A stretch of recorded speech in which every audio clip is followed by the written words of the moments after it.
대하 설교입니다. 하나님의 한탄과 근심이라는 제목으로 하나님 말씀 함께 나누도록 하겠습니다. 오늘 우리가 살펴볼 창세기 6장은 인간들의 죄악이 점점 더 커져가게 되었고, 그로 인해 이제 6장 6절을 보시면 하나님께서 땅 위에 사람 지으셨음을 한탄하사 마음에 근심하시고라고 기록을 하고 있습니다. 하나님은 죄악이 가득 찬 이 세상을 홍수로 심판하시기로 작정을 하셨습니다. 그런데 홍수가 일어나게 된 원인이 단순히 인간들의 타락에 있는 것이 아님을 알 수가 있습니다. 하나님께서 아벨이 죽은 후에 아담에게 특별히 믿음의 후손으로 셋을 낳게 하셨습니다. 자, 그런데 이 믿음의 후손들조차도 점차 타락을 하게 된 것이 홍수 심판이 일어나게 된 결정적인 원인이었습니다. 앞으로 돌아가게 될 세상의 종말도 마찬가지입니다. 빛과 소금의 역할을 감당해야 할 성도와 교회가 타락을 하기 때문에 결국 인류의 종말이 돌아가게 되는 것입니다. 자, 이제 창세기 6장은 셋의 후손 노아가 500세쯤 되었을 때 이 세상이 얼마나 타락했는지를 소개해주고 있습니다. 자, 6장 1절 말씀 보십시오. 사람이 땅 위에 번성하기 시작할 때에 인류 초기에는 사람들이 장수했을 뿐 아니라 많은 자녀들을 낳았기 때문에 인구가 기하급수적으로 불어나게 됩니다. 사람이 땅 위에 번성하기 시작할 때에 그들에게서 딸들이 나니 하나님의 아들들이 사람의 딸들의 아름다움을 보고 자기들이 좋아하는 모든 여자를 아내로 삼는지라. 여기서 하나님의 아들들과 사람의 딸들이 도대체 누구를 의미하는 것일까, 이렇게 많은 성도님들이 궁금해하는데요. 어떤 성도님들은 하늘에서 천사들이 내려와서 인간들과 결혼을 했나, 이렇게 또 오해를 하기도 합니다. 또 그렇게 주장하는 이단들도 실제로 있습니다. 그런데 이 천사들은 인간들과 결혼을 해서 결코 자녀를 낳을 수가 없습니다. 천사는 인간들과는 전혀 다른 몸을 가지고 있죠. 천사들은 성적인 욕망도 없고, 따라서 결혼할 필요도 없고, 하고 싶은 마음도 없습니다. 여기서 말하는 이 하나님의 아들들은 믿음의 후손들을 말하는 것입니다. 아담에게 아벨 대신에 셋을 주시고, 그리고 에노스 때부터 사람들이 하나님께 이제 본격적으로 예배를 드렸는데, 그 믿음의 후손들을 하나님의 아들들로 봐야 된다는 것입니다. 자, 그리고 여기서 이 사람의 딸들은 그 가인 계통의 불경건한 자들로 보는 것이 맞습니다. 가인 계통의 그 믿지 않는 불신자들을 사람의 딸들로 보면 되겠습니다. 오늘날 그 믿음의 후손들은 바로 예수님을 믿고 새 생명을 받은 우리 성도들입니다. 우리는 이 세상에서 믿지 않는 사람들과 함께 살아가고 있지만 우리는 하나님의 구별된 백성으로서 거룩하고 경건하게 살아가야 됩니다. 그러나 안타깝게도 요즘 성도들이 빛과 소금의 역할을 감당하지 못하고 세상 사람들과 똑같이 살아가고 있습니다. 누가 믿는 성도인지 또 세상 사람인지 구별이 되지 않고 있습니다.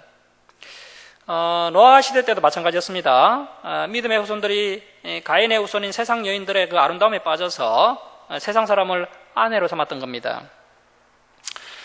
그 가인의 후손들은 에덴 동쪽 롯 땅에서 도시를 형성하고 또 성을 쌓고 부유하게 살아갔습니다. 그들은 악기를 개발해서 음악을 발전시키기도 했고 철이나 구리로 농기구나 무기를 만들기도 했습니다. 자, 이렇게 문명이 발달하였기 때문에 여자들은 아름다운 옷과 아름다운 액세서리로 몸을 아름답게 치장했을 것입니다. 믿음의 후손들은 그 세상 여인들의 아름다움에 반해서 하나님을 섬기며 예배하는 신앙을 버리고 세상 사람들과 세상 여인들과 결혼해서 세상적으로 살아가게 된 것입니다. 심지어 이 믿음의 후손들이 성적으로 심각하게 타락하기 시작했습니다. 이 셋의 후손들이 자기 아내 한 명에게 만족하지 못하고 자기들이 좋아하는 여자를 보면, 이쁜 여자를 보면 아내로 삼기 시작했습니다. 그 여자의 신앙과는 상관없이 그 여자가 예쁘기만 하면 아내로 삼았던 것입니다. 그래서 셋의 후손들이 불신자들처럼 성적으로 심각하게 타락하게 되었던 겁니다. 모든 윤리의 기초가 이 성윤리인데 성윤리가 무너지면 나머지 모든 윤리는 순식간에 무너지게 됩니다. 남녀관계가 깨끗하고 거룩해야 경건한 자손들이 태어나는 것인데 성적으로 타락하게 되면 그 사이는 더 이상 희망이 없습니다. 그리고 이 성경은 우리 믿는 성도들을 믿음의 후손들이라고 하지 않고 하나님의 아들이라고 불렀다는 것입니다. 사실 하나님의 아들이라 할지라도 아담의 제된 본성을 그대로 가지고 있습니다. 우리는 끊임없이 하나님과 교제하며 신앙을 유지하여야 하나님의 아들이 되는 겁니다. 하나님의 아들들은 하나님의 특권과 복을 물려받은 사람들입니다. 예수를 구주로 영접한 우리들은 하나님을 아버지라고 부르며 영원한 하나님 나라를 상속받은 하나님의 자녀들입니다. 세상이 아무리 화려하고 또 세상 사람들이 아름답고 멋있게 보일지라도 그들에게는 영원한 생명이 없습니다. 우리는 이 세상의 아름다움을 바라보기보다 영적인 안목으로 영원한 생명, 영원한 하나님 나라를 바라보아야 합니다. 자, 3절 말씀 보십시오. 여호와께서 이르시되 나의 영이 영원히 사람과 함께하지 아니하리니 이는 그들이 육신이 됨이라. 당시 사람들이 깨끗하고 거룩한 것, 또 영적인 것에는 전혀 관심이 없고 오직 성적 욕구만 가득하였다는 것입니다. 자, 그러나 그들의 날은 120년이 되리라 하시니라. 자, 그들의 날은 120년이 되리라. 이 말씀을 해석하는 데 있어 두 가지 견해가 있는데요. 첫 번째 견해는 사람이 계속 죄를 지으면서 살면 오래 살 필요가 없다는 것입니다. 그래서 인간이 처음 창조될 때는 900세 이상 살았지만 이제 사람이 범죄하고 이제 노아 시대쯤 되었을 때 이제 그때 하나님께서 이 말씀을 주셨는데 그 노아 시대 이후에 이제 사람의 수명이 정말 120세 정도로 급격하게 줄어들게 됩니다. 그리고 이제 두 번째 견해는요, 120년 후에 홍수 심판이 일어나게 된다는 하나님의 예언적 경고로 또 봐야 된다는 것입니다. 홍수 심판이 노아가 600세 때 일어나게 되었고, 이 말씀을 하나님께서 하셨을 때 노아의 나이는 480세였던 것이죠. 자비가 풍성한 하나님께서 인간이 부패했기 때문에 당장 심판을 해야 했지만 당장 심판하지 않으시고 인내하시며 다시 한번 회개할 시간 120년을 주셨다. 이렇게 해석할 수 있다는 것입니다. 자, 이렇게 이제 두 가지 견해가 있습니다. 자, 그래서 이제 두 번째 견해로 본다면 이제 인간에게 마지막 남은 시간은 120년입니다. 120년. 이 시간 동안 인간들이 하나님의 말씀으로 돌아와서 회개하고 거룩하게 살면 홍수 심판을 피할 수 있지만 여전히 죄악 속에 살면 멸망할 수밖에 없습니다. 하지만 인간들은 하나님의 경고를 듣지 않았습니다. 자신들이 이 세상의 주인인 것처럼 자기 욕심대로 살았습니다. 그러자 이 말씀이 있은 후 120년이 지나자 정말 홍수 심판이 일어나게 되었던 것입니다. 자, 4절 말씀 보십시오. 당시에 땅에는 네피림이 있었고 이 네피림은 거인이란 뜻입니다. 자, 그래서 이제 당시에 이 거인족이 있었다는 겁니다. 거인족이. 이 거인에 대한 성경의 정보는 아주 제한적이기 때문에 정확히 알 수는 없지만 추정하기로는 노아 홍수 이전에는 그 궁창위에 물청이 지구를 보호하고 있었기 때문에 유해 강선의 침입도 없었고 그래서 이제 지구 전체가 아열대 기후처럼 아주 따뜻했습니다. 그래서 이제 먹을거리도 아주 풍성했고 그래서 이제 아담의 후손들이 전체적으로 이제 신체가 아주 장대했던 것 같습니다. 이 아담과 아담의 후손들은 오늘날 우리 사람들에 비해서 기골이 장대했던 것이 아닌가 이렇게 추정해 볼 수 있다는 것입니다. 하지만 이후에 이제 환경이 아주 급변하게 되면서 식량도 줄어들고 수명도 줄어들면서 인간의 신체도 점점 작아지게 된 것이 아닌가 이렇게 이제 생각이 됩니다. 그리고 이제 민수기 13장 33절을 보시면 거인족인 아낙 자손이 나오는데요. 이 아낙 자손이 네피림의 후손이라고 기록을 하고 있습니다. 자, 그래서 BC 1400년까지 일부 거인족들이 존재하고 있었다라는 것을 알 수가 있습니다. 그 이후에 이제 다윗 시대쯤 되었을 때 골리앗이 등장하는 것을 볼 수 있지만 이후에는 이제 이 성경에서 거인에 대한 정보를 더 이상 찾아볼 수가 없습니다. 자, 4절 계속 보십시오. 그 후에도 하나님의 아들들이 사람의 딸들에게로 들어와 자식을 낳았으니 그들은 용사라 고대의 명성 있는 사람들이었더라. 자, 이 용사가 히브리어로 기뽀로인데요. 기뽀로는 긍정적인 의미로는 용사이고 부정적인 의미는 폭군입니다. 폭군. 이 본문에서는 폭군으로 보는 것이 맞는 것 같습니다. 당시 하나님의 아들들과 사람의 딸들이 이제 결혼을 해서 그때 이제 태어난 후손들 중에 많은 사람들의 입에 오르내리는 아주 유명한 폭군들이 있었다는 것입니다. 자, 5절 말씀 보십시오. 여호와께서 사람의 죄악이 세상에 가득한가 그의 마음으로 생각하는 모든 계획이 항상 악할 뿐임을 보시고.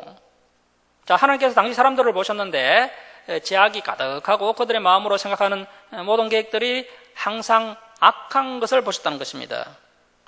자, 12절에도 보면 하나님께서 보신다라고 되어 있는데요. 여러분, 우리 하나님은 지금도 우리를 지켜보고 계십니다. 하나님은 늘 우리에게 관심을 가지시고 우리를 지켜보고 계십니다. 그리고 이 사람의 마음이 그릇인데요. 그 마음이라는 그릇에 담기는 것이 바로 생각입니다. 자, 당시에 사람들의 그 마음에 담기는 생각이 항상 악했다는 것입니다. 어떨 때는 선하기도 하고 어떨 때는 악했던 것이 아니라 항상 생각이 악했다는 것은 그 마음이라는 그릇이 완전히 병이 들어 버렸다는 것입니다. 이 정도까지 되면 이제 한계를 넘어선 것입니다. 자, 그리고 이제 모든 계획이 항상 악할 뿐임에서 알 수 있듯이 이 당시 사람들이 계획적이고 의도적이고 반복적으로 죄를 지었다는 것을 알 수 있습니다. 이 정도까지 되면 마음이 완전히 병들어 버렸고 반복적으로 의도적으로 죄를 짓는 상태가 되었기 때문에 이제 더 이상 존재의 이유와 존재 가치가 사라졌다는 것입니다. 자, 6절 말씀 우리 함께 읽겠습니다. 자, 시작. 땅 위에 사람 지으셨음을 한탄하사 마음에 근심하시고. 자, 이 한탄하사가 히브리어로 나함인데요. 후회하다라는 뜻입니다. 하나님께서 사울을 왕으로 세우신 것을 후회하셨더라. 그때 단어와 같은 단어를 지금 사용하고 있습니다. 자, 그래서 하나님께서 사람 지으셨음을 후회하셨다는 것입니다. 자, 그리고 이 근심하시고라는 히브리어가 아차드인데요. 이 아차드는 마음이 찢어지다라는 의미가 있습니다. 자, 이렇게 창조주 하나님께서 사람들이 심각하게 타락을 하자 한탄하시고 또 매우 가슴 아파하셨습니다. 하지만 오늘날 교회에서 어떻게 전능하신 하나님께서 한탄하시고 근심하실 수 있느냐 하면서 한탄하시고 근심하시는 하나님을 이해하지 못하고 있습니다. 자, 이렇게 성경에서는 하나님께서 인간이 타락할 때 후회하시고 또 찢어질 듯한 마음의 큰 고통을 느끼신다는 것을 우리에게 소개하고 있습니다. 그러한 하나님의 심정을 우리가 읽을 수 있어야 합니다. 자, 그리고 하나님께서 오래 참으시고 많은 기회를 주시지만 인간이 끝까지 타락을 멈추지 않으면 하나님의 한탄과 근심이 이제 무엇으로 바뀌게 됩니까? 하나님의 큰 진노로 바뀌게 된다는 것도 우리가 반드시 명심해야 됩니다. 자, 이제 하나님의 한탄과 근심이 어떻게 바뀝니까? 자, 7절 말씀 보십시오. 이러시되 내가 창조한 사람을 내가 지면에서 썰어버리되 사람으로부터 가축과 기는 것과 공중의 새까지 그리 하리니 이는 내가 그것들을 지었음을 한탄함이니라 하시니라.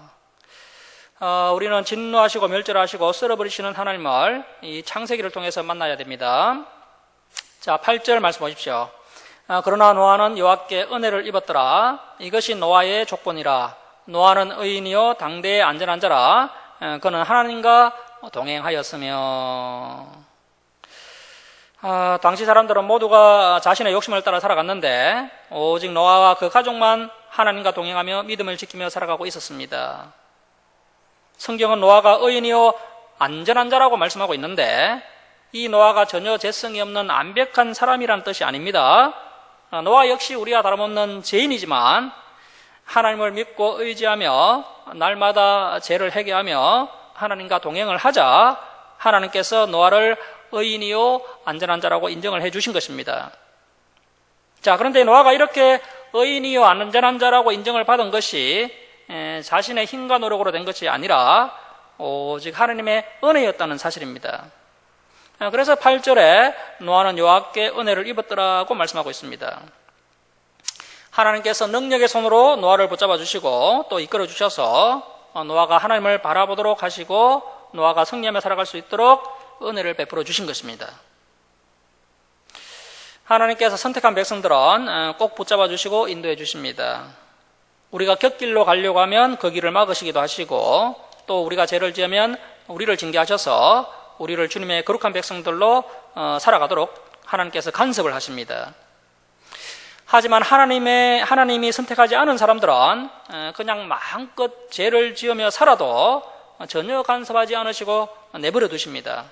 그들은 나중에 그 죄로 인해 불붙는 유황불못에 던져지게 됩니다. 우리는 세상 사람처럼 자유롭지 못하다고 생각할 수가 있는데요. 이것은 신앙이 부족한 사람들의 어리석은 푸념입니다. 하나님께서 우리를 간섭하시고 인도하시는 것이 너무나도 큰 은혜이며 복입니다. 자, 이처럼 노아는 날마다 하나님과 동행하는 사람이었습니다. 하나님과 동행하는 사람의 특징은 매우 겸손합니다. 왜냐하면 자신이 너무나도 연약하고 보잘것없는 존재인 것을 알기 때문에 항상 하나님을 의지하며 하나님의 도움을 구하는 사람입니다. 우리가 우리의 힘만을 의지하고 살아간다면 우리는 이 땅에서 죄를 짓지 않고 살아갈 수가 없습니다.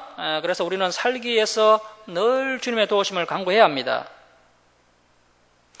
하나님이 사용하시는 인간은 아주 능력이 탁월하고 뛰어난 사람들이 아닙니다.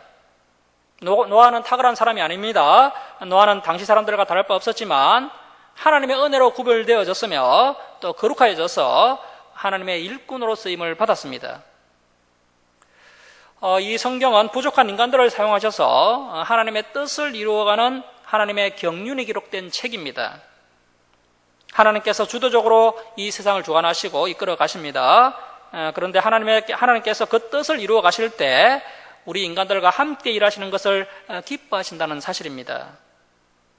자, 그런 점에서 부족한 우리가 하나님의 일꾼으로 쓰임받는 그 자체가 너무나도 큰 하나님의 은혜를 입고 있다는 사실을 우리가 늘 깨닫고 하나님께 감사해야 됩니다.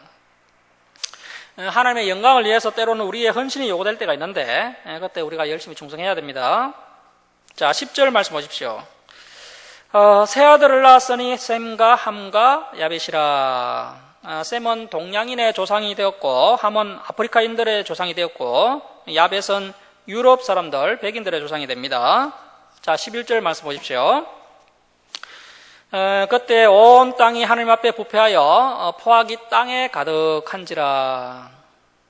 처음에는 사람들이 성적으로 타락을 했는데 이제 죄가 더욱더 커져서 온 땅이 부패하고 포악함이 가득하게 됩니다. 오늘날 이 세상도 점점 그렇게 되고 있습니다. 사람들이 점점 더 포악해지고 있습니다. 이렇게 가다가 결국 하나님의 심판을 받게 되는 것입니다. 자, 12절 말씀 보십시오.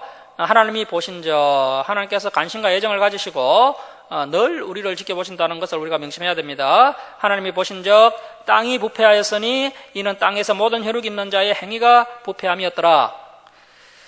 정치인들, 경제인들, 교육인들, 그리고 종교인들까지 어린아이부터 노인에 이르기까지 모든 자의 행위가 부패하다는 것입니다. 자, 이 부패함이었더라라는 히브리어가 샤하터인데요. 샤하터는 신앙적 타락과 도덕적 부패를 의미합니다. 신앙적 타락과 도덕적 부패. 신앙적으로 타락하면 도덕적으로 부패하고 또 도덕적으로 부패하면 신앙적으로도 타락합니다. 함께 가는 겁니다. 당시 사회가 성적으로 타락하더니 결국 더욱 부패해서 이제 폭력이 가득한 무법천지가 되고 말았다는 것입니다. 이것이 하나님의 큰 심판으로 가는 정코스가 됩니다. 무서운 것은 오늘날 이 세상이 이 하나님의 심판의 정코스대로 내어 달리고 있다는 것입니다. 자, 13절 말씀 보십시오. 하나님이 노아에게 이르시되 모든 혈육 있는 자의 포악함이 이 땅에 가득하고 하므로 그 끝날이 내 앞에 이르렀으니 내가 그들을 땅과 함께 멸하리라. 자, 인간들의 죄악이 온 땅에 가득 차고 넘쳐서 무법천지의 사회가 되었고 이제 더 이상 이 세상을 그대로 방치할 수가 없을 지경이 되었습니다. 인간의 죄로 인해 이 땅이 저주를 받았는데 인간의 죄가 이 땅에 넘치자 인간과 함께 이 땅도 심판을 받게 됩니다. 이 노아 홍수로 인해서 이 땅에 살던 수많은 생물들이 다 몰살을 당하게 됩니다. 많은 신학자들이 하나님께서 땅도 함께 멸하셨다는 것을 간과하고 있는데요. 하나님께서 이제 땅을 완전히 뒤집어 엎으셔서 홍수 이전과 홍수 이후의 땅이 완전히 달라지게 되었다는 것입니다. 자, 이제 14절 이하는 하나님께서 노아에게 방주를 직접 설계해 주십니다. 자, 6장 14절을 말씀 보십시오. 너는 고페르 나무, 이 고페르 나무는요, 삼나무가로 추정합니다. 삼나무가. 이 삼나무는 천년이 지나도 잘 썩지 않는 아주 튼튼한 나무입니다. 이 삼나무는 헬라 제국 알렉산더 대왕이 그 무적 함대를 만들 때도 사용을 했던 것이고요. 그리고 바티칸의 성 베드로 성당의 문도 이 삼나무로 만들어졌다고 합니다. 그리고 이집트에서는 미라의 간을 만드는데 이 삼나무를 이용해서 만들었습니다. 이처럼 아주 좋은 목재로 이 방주를 만들었는데 이 노아 방주의 모든 설계를 하나님께서 노아에게 직접 하달하셨다는 것입니다. 자, 14절 계속 보시면 고페로 나무로 너를 위하여 방주를 만들되 그 안에 칸들을 만들고 역청을 그 안팎에 칠하라. 노아 홍수 이전에는 바람이나 비가 없이 안개만 이 땅에 있었기 때문에 100m가 넘는 나무들이 아주 무성했을 것입니다. 이러한 큰 나무들이 있었기 때문에 노아 방주와 같은 아주 거대한 목선들을 만들 수 있었던 것이죠. 그리고 이 방주 안에 칠한 이 역청이 석유 원료가 되는 것이다 라고 주장하는 분들이 있는데요. 여기서는 나무의 송진으로 보는 것이 맞습니다. 왜냐하면 아직 세상이 심판받지 않았기 때문에 노아 당시에는 이 석유 원료인 역청이 없었습니다. 그러면 이 역청이 석유 원료인 역청이 언제 생기게 됩니까? 노아 홍수로 인해서 이 땅에 사는 모든 생명체들이 땅 속에 다 파묻히면서 그것이 이제 썩어서 석유 원료가 되었던 것이죠. 이 당시에 이제 나무들이 아주 컸기 때문에요. 나무 송진도 당연히 많았을 것이고, 노아가 그것을 이용해서 이제 방수제로 사용했던 것입니다. 자, 우리 이제 15절 말씀 함께 읽겠습니다. 자, 시작. 내가 만들 방주는 이러하니 그 길이는 300규빗, 너비는 50규빗, 높이는 30규빗이라. 자, 하나님께서 직접 하달하신 설계 비율이 되겠습니다. 1992년 해사기술연구소의 홍석은 박사팀이 한국 창조학회의 의뢰를 받아서 이 300대 50대 30의 이 노아 방주의 비율을 그대로 적용시켜서 이 배를 만들어서 이제 그 파도에 대한 안전성을 실험한 적이 있습니다. 이 비율대로 노아 방주를 50분의 1로 축소 제작을 하여서 이제 인공적으로 조류, 파도, 풍랑, 또 바람을 만들고 안정성 실험을 했는데요. 그 결과 노아의 방주가 현대 최첨단 조선공학적 기법으로 제작된 그 어느 선박보다도 아주 뛰어난 안정성을 가진 배였다라는 것이 과학적으로 확인되었습니다. 그 파고가 30m나 되는 아주 큰 파도도 견딜 수 있는 완벽한 비율이라는 결론이 난 적이 있습니다. 자, 그리고 이 1규빗은 이제 팔꿈치에서 손끝까지의 길이가 1규빗인데요. 보통 키가 작은 사람은 한 45cm, 또 키가 큰 사람은 한 50cm 정도 됩니다. 이 노아 당시 사람들의 기골이 장대했다는 것을 감안한다면 한 60cm 정도로 볼 수가 있는 것이죠. 자, 그래서 여기 PPT 한번 보십시오. 그러면 이제 방주의 길이가 300규빗 곱하기 60cm 하면요, 길이가 한 180m가 나옵니다. 그리고 넓이가 50규빗 곱하기 60cm 하면 넓이는 한 30m, 그리고 높이는 또 30규빗 곱하기 60cm 하면 높이가 한 18m 정도가 됩니다. 그리고 이 면적을 또 제곱미터로 계산해 보면요, 이 당시 모든 생물들을 한 쌍으로 싣고도 남을 만큼 충분한 용적률이 나온다고 합니다. 그 일반적으로 그 100m가 넘는 최초의 배가 그 1843년에 철로 만들어진 영국의 그 그레이트 브리턴 호라고 이야기하는데요. 하지만 그 배보다 약 4100년 더 일찍 이러한 엄청난 크기의 목선이 만들어지게 된 것입니다. 그리고 이 방주의 건조 기간도 궁금할 수가 있는데요. 그 창세기 6장 3절에서 120년에 대한 그 두 번째 계획을 우리가 받아들인다면 최대 120년 동안 하나님의 뜻을 쫓아서 성실하게 노아가 방주를 준비한 것으로 볼 수가 있다는 것입니다. 그리고 또 이제 노아가 500세의 아들을 낳아서 그 아들이 장성한 후에 함께 방주를 만들었다고 가정을 한다면 방주의 제작 기간이 한 7, 80년 정도로 볼 수가 있습니다. 자, 그래서 이제 방주의 건조 기간이 최소한 70년에서 최대 한 120년으로 볼 수 있다는 것입니다. 하지만 이것은 추정에 불과한 것이고요. 정확한 기간은 알 수가 없습니다. 자, 이제 16절 말씀 보십시오. 거기에 창을 내되 이에서부터 한 규빗에 내고, 자, 그러니까요, 천장보다 약 60cm 아래에 창을 냈다는 것입니다. 이 방주의 높이가 18m인데요, 천장에서 60cm 아래에 창을 내었으니까 창이 매우 이에 설치되었던 것이죠. 앞으로 있을 그 홍수를 대비해서 이렇게 창을 높이 낸 것 같고요, 또 이렇게 높이 내어야 또 환기가 잘 되기 때문에 하나님께서 이렇게 명령하신 것 같습니다. 자, 그래서 배 안에 있는 노아나 동물들은요, 이 창밖을 내다볼 수가 없습니다. 바깥에 무슨 일이 일어나고 있는지 전혀 알 수가 없습니다. 노아 가족들은 오직 하나님의 다음 명령을만 기다리면서 짐승들을 돌보면서 하염없이 기다려야만 했습니다. 이것은 오늘날 우리 믿는 사람들의 신앙생활과도 비슷합니다. 우리는 예수님 안에서 믿음으로 살고 있습니다. 우리는 한 치 앞도 우리의 앞길을 알 수가 없습니다. 우리의 길은 오직 하나님이 인도해 주십니다. 어디로 갈지 우리가 알 수 없지만 두려워하지 말고 오직 믿음으로 기다려야 합니다. 자, 16절 중반절 계속 보시면 그 문은 옆으로 내고, 그래서 이제 방주문의 방주 옆에다가 문도 내고, 또 상중하 삼청으로 알지니라, 방주의 내부는 또 삼청 구조로 되었다는 것입니다. 자, 17절 말씀 보시면 내가 홍수를 땅에 일으켜 물어 생명의 기운이 있는 모든 육체를 천하에서 멸절하리니 땅에 있는 것들이 다 죽으리라.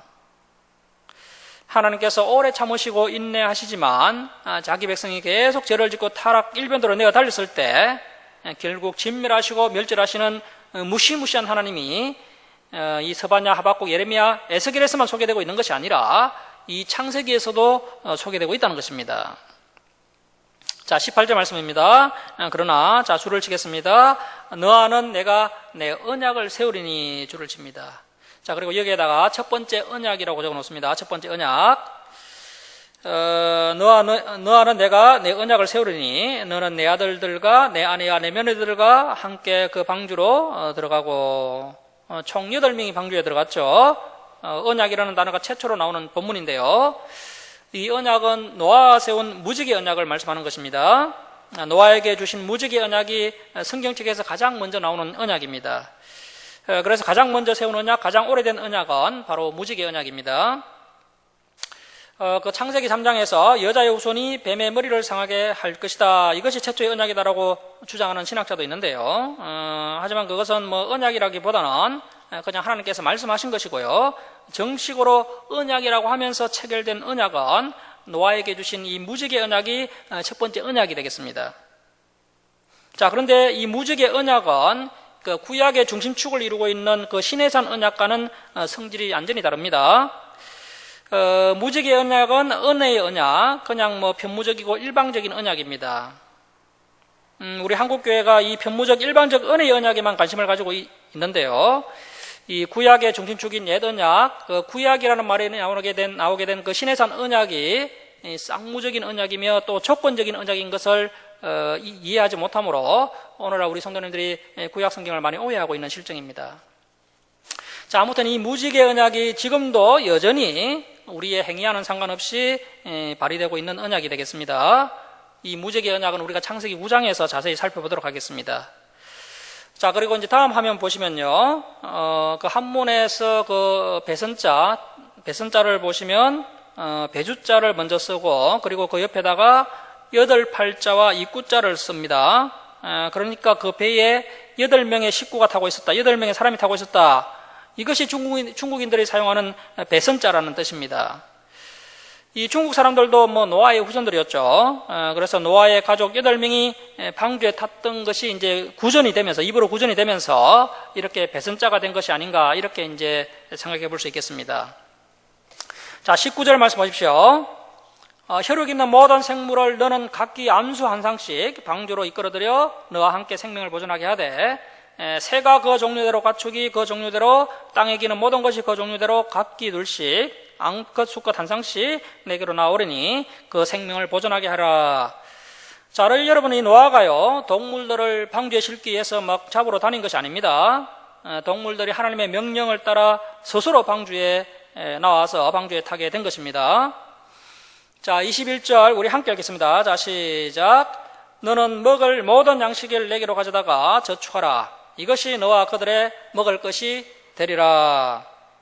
자, 노아가 1년간 지속될 홍수 심판을 대비해서 그 사람과 방주에 탄 동물들이 먹을 양식을 열심히 저축하게 됩니다.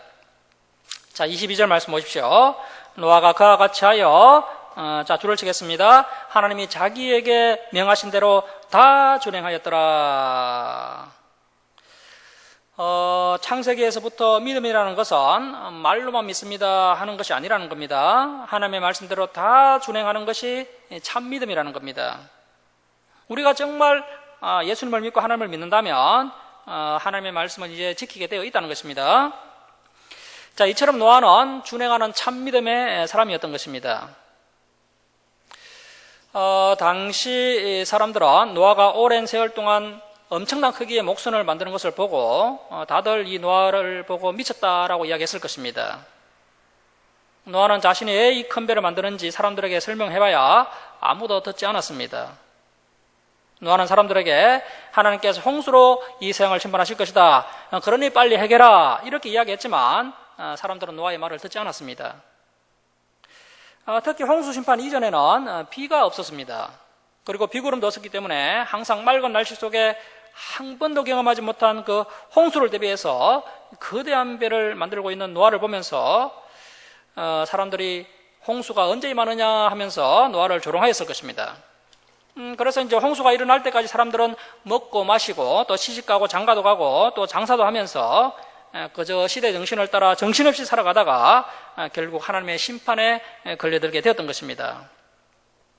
자, 이와 같이 이제 인류 역사 마지막 심판주이신 우리 예수님께서 오실 때도 마찬가지입니다. 예수님께서 온 세상을 심판하실 것이다. 회개하라. 예수님을 믿어라. 아무리 외쳐도요. 예수님의 재림이 언제 임하느냐, 심판이 언제 임하느냐 하면서 사람들이 조롱하고 전부 먹고 마시고 시집가고 장가하고 돈을 벌면서 자기 욕심만을 채우면서 살아가는 사람들을 우리가 보게 됩니다. 대부분의 사람들은 이러한 세속적이고 또 물질적이고 탐욕적인 삶을 정신없이 살아가다가 어느 날 갑자기 하나님의 진노의 심판을 맞이하게 될 것을 성경은 우리에게 교훈하고 있습니다. 말씀을 마치도록 하겠습니다. 사랑하는 성도 여러분, 노아 시대 때 홍수 심판이 일어나게 된 결정적인 원인은 믿음의 후손들조차도 세상 사람들처럼 타락을 했기 때문입니다. 앞으로 돌아가게 될 세상의 종말 역시 성도와 교회마저 타락을 하기 때문에 결국 인류의 종말이 돌아가게 되는 것입니다. 저와 여러분은 노아의 믿음과 순종을 본받아서 날마다 하나님과 동행하며 또 하나님의 말씀을 따라 거룩하게 아름답게 살아감으로 마침내 구원의 방주에 성선할 수 있기를 주님의 이름으로 축원합니다. 기도하겠습니다.